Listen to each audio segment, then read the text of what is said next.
Okay, so for the warm-up today, we're going to plot each point. If you haven't done this already, please go ahead and pause, do it, and then check my answers. All right, we're going to go forward. So we're going to find point A. It's 3, 5. Remember, the x number or the x coordinate is always listed first. So here's 3, here's 5. I'm going to put that right here and call that point A. B is 0, so we didn't go anywhere over here, and 4. So that's B. 0 on the x-axis just means we stay right here, and then we go 1, 2, 3, 4, up 4. 6 on the x-axis, 1 on the y-axis, put C out here. 8 on the x-axis and 0 on the y-axis leaves it right here on the x-axis at 8. I'm sorry, should put the name on there, not the number. Point D, 8, 0. And then E is 0 on the x and 0 on the y. Remember, E is also called the origin. And we use that a lot to help us identify lines that were proportional. All right. For this lesson today, we're going to identify 4 quadrants on the coordinate plane. The coordinate plane is really just anywhere we can put a point, okay? And we're going to locate and plot ordered points of positive and negative rational numbers on the coordinate plane. This is the new part, the negative rational numbers, okay? We haven't done that before. We're going to determine the relationship between the signs of coordinates and ordered pairs across one or both axes, and we're going to use absolute value to determine distances on a coordinate plane. Remember, that is the value of a number just in terms of its distance to 0 without regard to its sign. And then we'll do some real world problems as we get further into this lesson. So our central question is, how can we extend our graph or plane to include all rational numbers? Take a moment, pause, write that down. How can we extend our graph or plane to include all rational numbers? We'll fix this really quick. Looks like one word. There we go.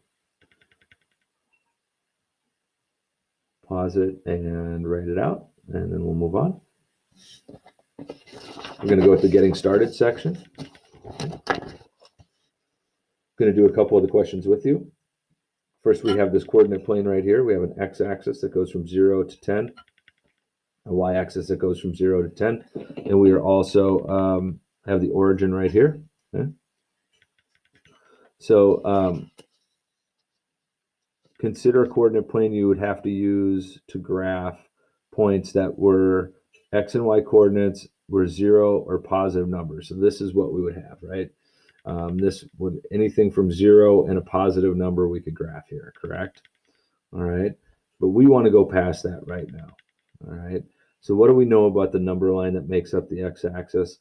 Extend that number line and label it appropriately. Well, I know if I go from 0 to 10 to the right, those are all positive numbers. But I also know that I can go to the left. I'm just taking a little post-it note here as well on the number line. And I know if I go to the left to 0, then I'm just going -1, -2, -3. And so if I do the same thing for the y-axis, which is question 1b is asking, what do I know about it? Well, I know if I go from our last lesson during our warm-up and a couple of the other activities, that if I go on the y-axis above the 0, it's positive, but that I can also go below the 0 and it becomes negative. So that would be -1, -2, -3, -4, -5, and so on. Okay. So that's how I could extend this to allow for negative rational numbers in the coordinate. Okay, so now how many questions or how many regions have we, regions in our plane have we created? Okay, well, I could potentially graph something that was right here, a positive and a positive. I could graph a negative x and a positive y. I could graph a negative x and a negative y. And I could graph a positive x and a negative y. So there are 4 possible regions. Okay? And those regions are called quadrants. Why quadrants? There's 4 of them. Quad means 4. Right? Now, it's very important on how we label these. We label them the same way every time. We start in the upper right-hand quadrant using Roman numerals. That's quadrant 1. Then we go counterclockwise. Quadrant 2, quadrant 3, and then 1 before 5 is quadrant 4. So that's how we label these quadrants. 1, 2, 3, 4, using Roman numerals. Okay. So go ahead, create your own plane and label it. Now I'm not going to do an instruction video because we did all the problems, an answer key video because we did all the problems together. So make sure yours looks like mine and that you understand that we have 4 quadrants, positive, positive, negative, positive, negative, negative, positive, negative. Okay. Pause this if you need to. And then the next video will be activity 2.1, I believe, or 1.1.